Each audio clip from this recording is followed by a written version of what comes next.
Hello friends, welcome back to my channel Learn Easy.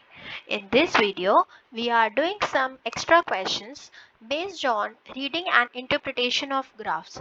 So basically, we are going to cover the topic on bar graphs in this video, and this video will be having the complete base as your NCERT. So this video will help the students who are from classes 6, 7, 8. And friends, if you like my video, please hit the like button and share it with your friends. And if you haven't subscribed my channel yet, please press the bell icon to get the updates. Let us start the first question. As you can see on your screen, the following bar graph shows the population of a country in various census in crores, right? In which year there was a maximum and minimum population. So friends, as you can see on the screen, so this is the year which is denoted on x-axis, and this on the y-axis it shows a population which is in crores, right? I'm just adding to the labels already given here. So let us now see how we can answer these questions. If I talk about the first part as a part of your answer, that maximum population was in which year? So maximum population, as you can see, the highest graph is in 2001, is in 2001, right और आप चाहे तो आप mention कर सकते हैं कि कितनी थी 80 crore was the population because the population is given in crores. Let us understand the minimum population. Minimum population कैसे निकालेंगे? जहाँ पे सबसे लो हमें ग्राफ शो हो रहा है, राइट? जहाँ पे हमें ग्राफ सबसे लो शो हो रहा है, तो it's in which year minimum graph कौन सा? 1961 में, और कितनी थी at that time? It was 30 crore, right? In 1961 it was 30 crore, which was very low. And if I talk about the maximum population, it was in the A part, that is your in 2001. Please everybody draw these graphs. What happens is, when you draw these graphs, you have a habit of practice in making the graphs. You can see how this graph looks neat because it has been drawn with the help of sharp pencil and a scale. All right, shall we move to the next question, number 2? Yes, everybody is clear with this? A very basic question on bar graph कि आपको population of a country given है census के according कि 1961 71 हर 10 years में होता है ना census, तो उसके according maximum and minimum population आपको given है. ठीक है, चलो जी, let's come to the question number 2. The following bar graph shows the result of class 12th of a school. एक स्कूल के 12th का रिजल्ट बता रहे हैं, तो they have asked us to answer in which year the increase in the result was maximum. कौन से year में सबसे ज्यादा इंक्रीज रहा? In which year the result of class 12th falls. कौन से ईयर में सबसे ज्यादा भी इंक्रीज हुआ और सबसे ज्यादा गिरा? सो सबसे पहले हम लोग क्या करेंगे? We will first calculate. So first is first fall. कैसे? That is 55% minus 39%. कैलकुलेट करो. सेकेंड फॉल हमारा रहा, अभी इसी से हमें पता चलेगा, 83% माइनस 55%, राइट? एंड देन हमारा रहा थर्ड फॉल हमारा रहा, लेट अस सी, 79%. 89 तो नहीं कहेंगे, हम कहेंगे not 79, we will, I am just erasing it. So it will be 94% minus 79%. So करिए इसको कैलकुलेट अपनी नोटबुक्स में और मुझे बताइए कितना आ रहा है इसमें. 55, first of all I am going to calculate 55 minus 39. तो यहाँ पे तो आ गया हमारे पास 16%. देखो यहाँ पे आ गया हमारे पास 16%. और अगर हम बात करें 83 माइनस 55 की, तो हमारे पास आया 28%. Very good. और हमारे पास 94, हम आंसर के पास आ रहे हैं. Slam Singh, very good. And this was 15. So first, in which year increase in the result was maximum? कौन से में सबसे अच्छा इंक्रीज हुआ? तो आप देख सकते हो 2004-5. In which year? तो ये वाले 2005 में, right? I am writing it here. Increase वाला है इन 2005-6, इसमें सबसे अच्छा इंक्रीज हुआ। And which year the result of fall, कौन से ईयर में सबसे ज्यादा था? In which year the result of class 12th falls, कौन से में गिर गया? 2006-7 में। क्यों? 5 में ज्यादा था, फिर 6 में फॉल कर गया। ठीक है, तो हमने दोनों क्वेश्चंस के आंसर्स दे दिए। Coming to second, can we say that the school's result is improving in all years?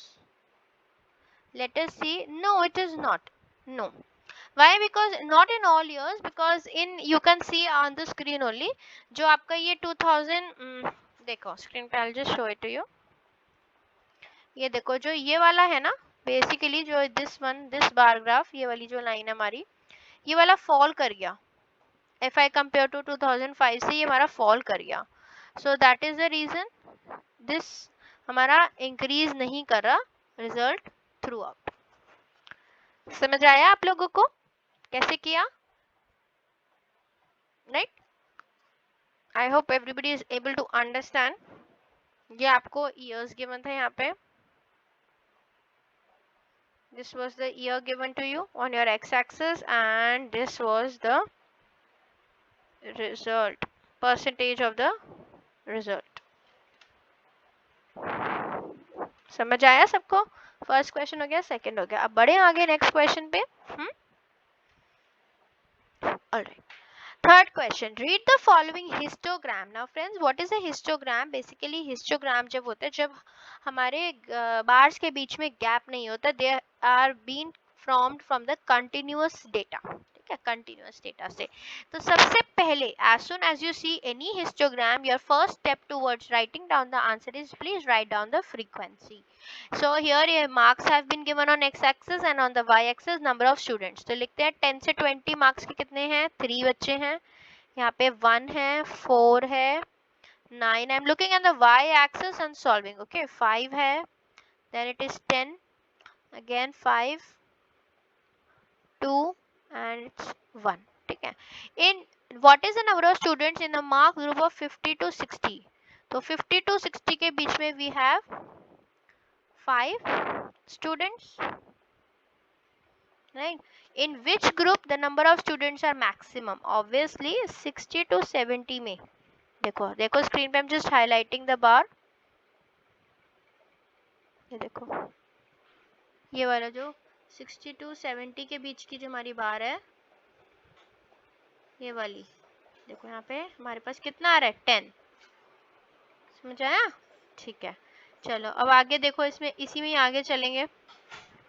In which two groups the number of students are same? Just look on the screen. I am highlighting with the help of the highlighter.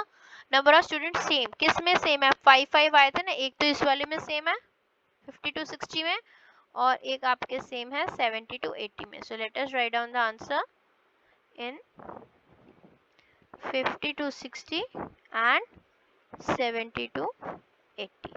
ठीक है, इन 50 to 60 and 70 to 80 हमारे number of students कितने have? कितने? 5 students. Clear है सबको? बहुत अच्छे question हैं ये, थोड़ा सा इंपॉर्टेंट मान लीजिए क्योंकि ये हिस्टोग्राम पे आ गया आपको क्वेश्चन, तो इसको लगाइए इंपॉर्टेंट पे टिक। And please, I will request all of you to make the graphs in your notebooks। Please draw the graph, paste it, write the questions and then proceed ahead with answering। Only writing the answers is not enough। And तक देखना इस video को, तभी आपको समझ आएगा हमने कितने अच्छे अच्छे डिफरेंट टाइप्स के ग्राफ के, बार ग्राफ्स, हिस्टोग्राम के क्वेश्चन सॉल्व कर रहे हैं। ठीक है, चलें आगे। क्लियर है सबको?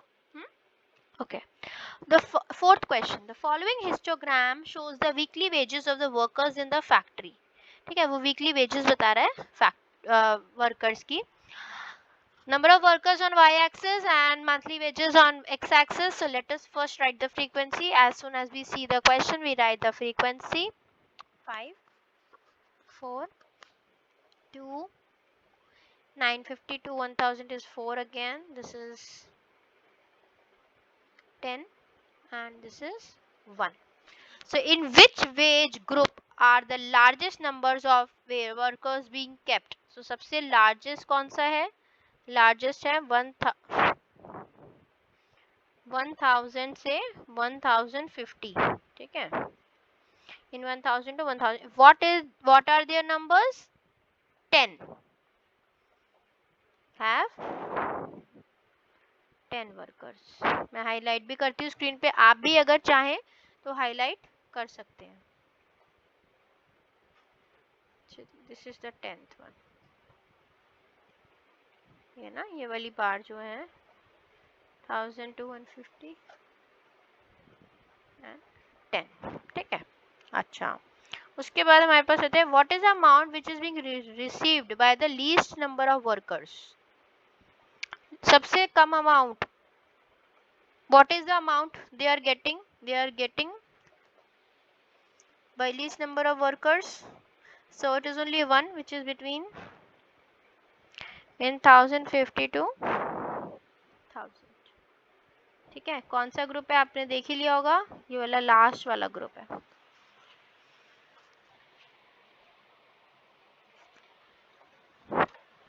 So in rupees also. I hope this is clear to all of you. हाँ जी, समझ आया सबको? Everybody thorough with it? Shall we move further? देखो हिस्टोग्राम का दोबारा क्वेश्चन आया, दैट मीन्स हिस्टोग्राम इंपॉर्टेंट है। बार ग्राफ से तो हर बच्चा क्वेश्चन सॉल्व कर लेता है, लेकिन जो हिस्टोग्राम से क्वेश्चन आते हैं ना, वो हर जना नहीं सॉल्व कर पाता, ठीक है ना, तो ध्यान रखो इस चीज को।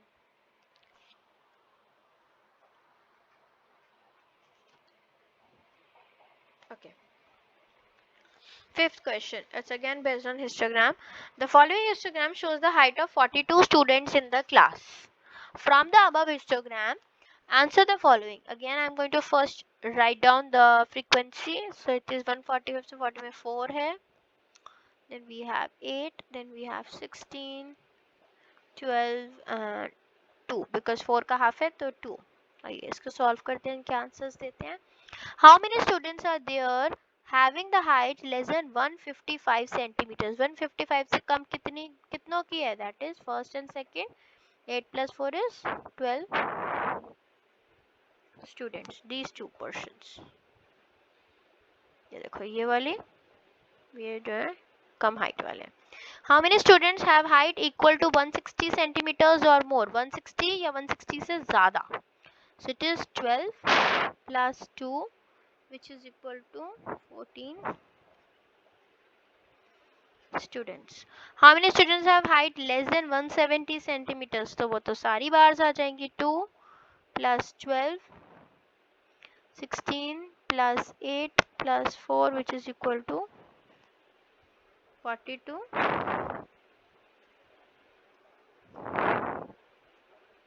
students, ठीक है ना. समझ आया कैसे करेंगे हम इसको सॉल्व?